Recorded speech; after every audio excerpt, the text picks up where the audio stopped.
आज हम आपको सीक्वेंस में कुछ इम्पोर्टेंट थ्योरम्स के बारे में बताएंगे।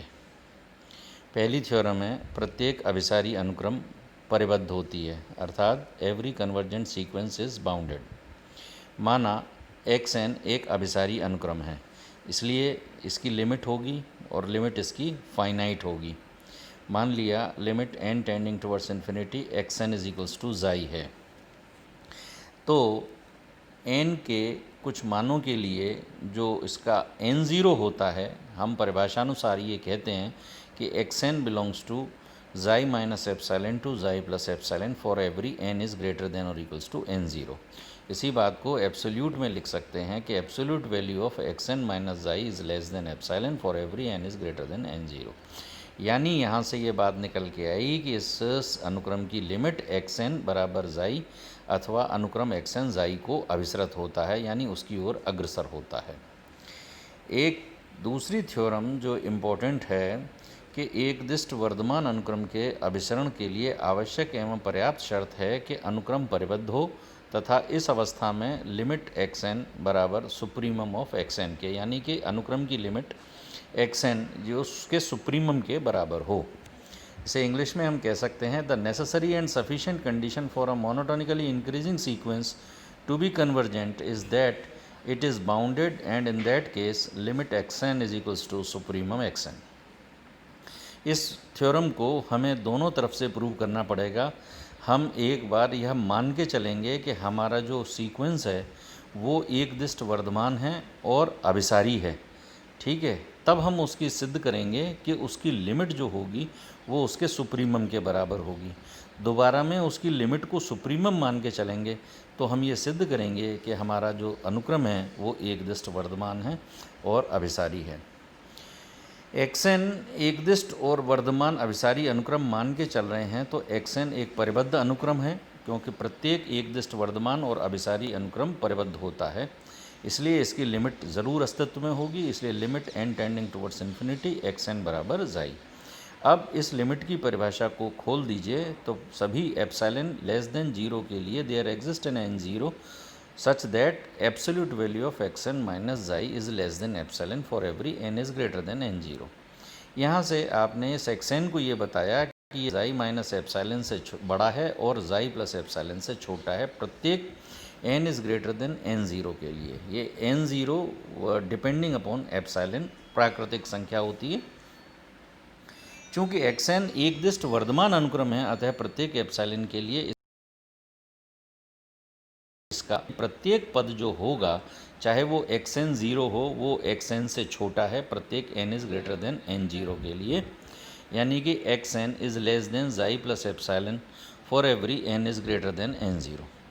तो यहाँ ये बात है कि प्रत्येक एप्सिलॉन ग्रेटर देन 0 के लिए ज़ाई प्लस एप्सिलॉन अनुक्रम xn का अपर बाउंड है।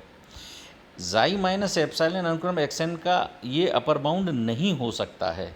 यदि हम इस सिद्ध कर सकें कि ज़ाई भी अनुक्रम xn का अपर बाउंड है तो कन्फर्म है कि ये उच्चक होगा, और उच्चक होगा तो इसे हम विरोधाभास से सिद्ध करेंगे कि माना कि अनुक्रम xn का ज़ाई उच्चक नहीं है, अर्थात किसी m बिलोंगिंग टू n के लिए xm इज़ ग्रेटर देन ज़ाई, यानी xm माइनस एप्सिलॉन ये धनात्मक राशि हो गई। मान लीजिए वो राशि का मान डेल्टा आया जो ग्रेटर देन 0 होगा, तो ज़ाई प्लस डेल्टा बाई 2 बराबर xm minus delta by 2 is less than xm प्रत्येक m इज़ किसी particular m is belonging to n के लिए, जो कि कथन एप्सिलॉन के लिए ज़ाई प्लस एप्सिलॉन से छोटा है।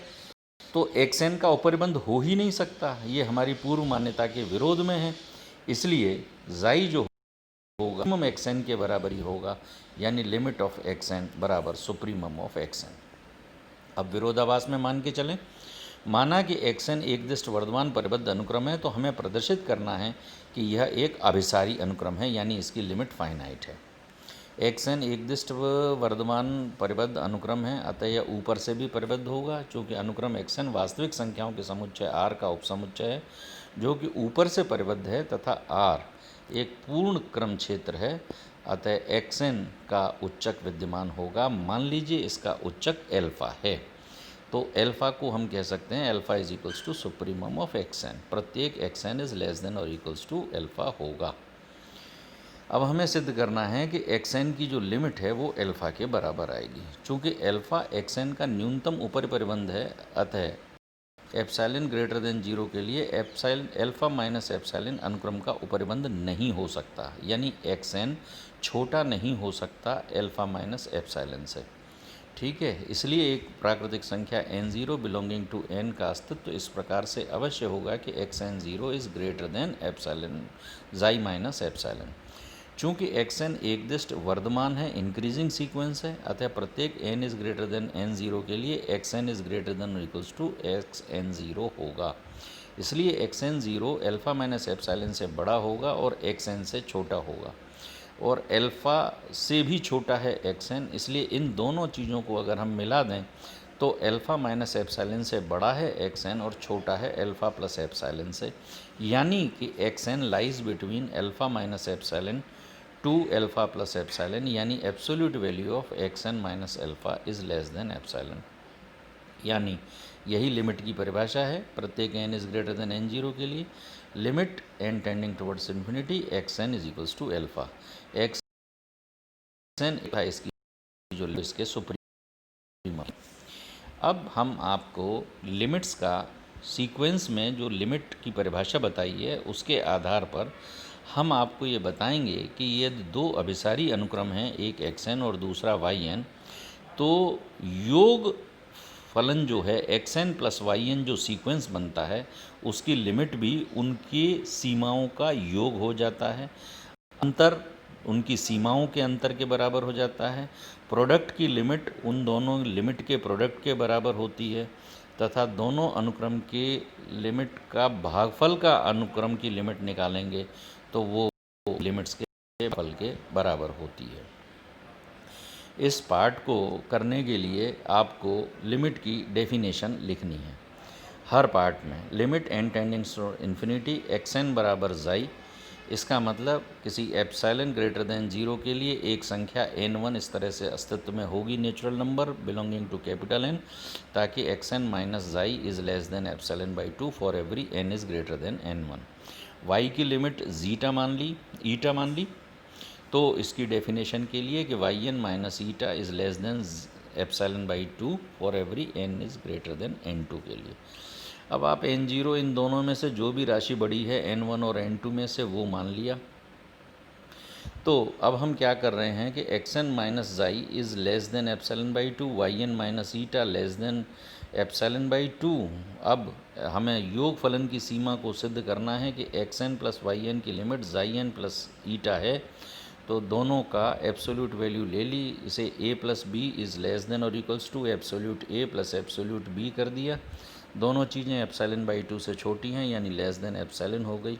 तो यहाँ ये चीज़ सिद्ध हो गई कि absolute value of xn plus yn minus जाई प्लस ईटा इस इसकी लिमिट योग लिमिट हो गई, यानी जाई प्लस ईटा के बराबर हो गई। इसी प्रकार से दोनों अनुक्रम के अंतर की लिमिट जाई माइनस ईटा के बराबर होगी। ये काम आप आसानी से देख सकते हैं, वही ज्यों की त्यों हैं। अब आप तीसरे पार्ट पर आएँ। तीसरा पार्ट क्योंकि इसके प्रोडक्ट का पार्ट है, यहाँ हमको इस परिभाषा को लिखना है कि xn की लिमिट ये है, तो जो लिमिट फाइनाइट है इसका मतलब वो अनुक्रम अभिसारी है। अभिसारी है तो परिबद्ध है तो एक कैपिटल के ऐसी ज़रूर मिल जाएगी कि absolute xn is less then capital के हो जाएगा प्रत्येक n बिलोंगिंग टू n के लिए। पुनः लिमिट ऑफ xn जाई मानी हुई है, तो किसी डेफिनेशन से ही किसी स्वेच्छ एप्सिलॉन ग्रेटर देन 0 के लिए देयर एग्जिस्ट n1, ये वैल्यू आ गई। दोबारा से n2 के लिए लिख दिया yn की, n0 आपने इन दोनों में से जो n1 और n2 में से मैक्सिमम है उसका मान ले लिया। अब प्रोडक्ट के लिए प्रूव करना है तो xn yn माइनस जाई एंड ईटा की absolute value less than epsilon हो जाए तो मान लेंगे कि xn yn अनुक्रम की लिमिट जाई ईटा होगी।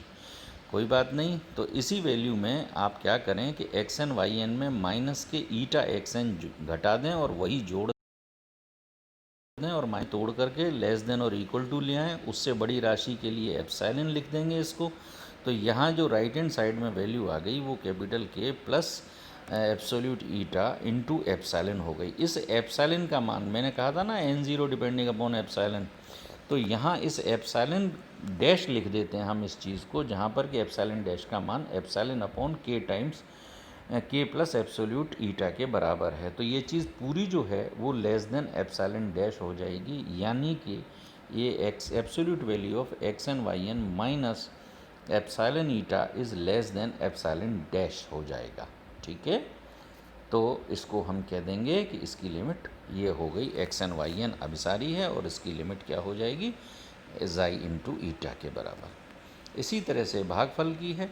भागफल में तो आपको ज़्यादा परेशानी इसलिए नहीं है कि x n upon y n minus के ज़ाई अपॉन एन ईटा, इसको आप क्रॉस मल्टीप्लाई करके ले लें, फिर इसमें ज़ाई ईटा माइनस कर दें, ज़ाई ईटा ऐड कर दें, दो हिस्सों को टुकड़ों में अलग अलग तोड़ दें। ये परिबद्ध हैं अनुक्रम।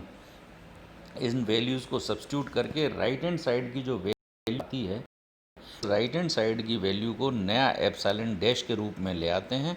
एप्सिलॉन डैश का मान इस तरह से चेंज करके कि लेफ्ट हैंड साइड छोटी हो जाए एप्सिलॉन डैश से, तो अनुक्रम x n upon y n की लिमिट ज़ाई अपॉन ईटा होगी। यही हमें सिद्ध करना था। इन थ्योरम को आप आराम से करें, बीच में हो सकता है कि आपको कहीं जगह पर समझ ना भी आए, दोबारा से डेफिनेशन पर जाएं, डेफिनेशन जैसे ही समझ में आएगी आपको ये चीज़ समझ में आ जाएगी। और ये जो हम नया मान लेते हैं इसमें एप्सिलॉन डैश, वो इसलिए लेते हैं कि हमारी डेफिनेशन में हम एप्सिलॉन लिखते हैं तो यहाँ हम एप्सिलॉन डैश ले लेते हैं। एप्सिलॉन और एप्सिलॉन डैश में कोई अंतर नहीं है, ये मान वही प्राकृतिक संख्या n is greater than n0 के लिए ये वैल्यू हमें छोटी से छोटी बतानी है, यानी इन दोनों चीज़ों का अंतर लगभग नगण्य हो जाए, इसके लिए हम इसको ऐसा मान लेते हैं जो परिभाषा अनुसार होता है। इससे आगे के बारे में आपको कल बताएंगे। धन्यवाद।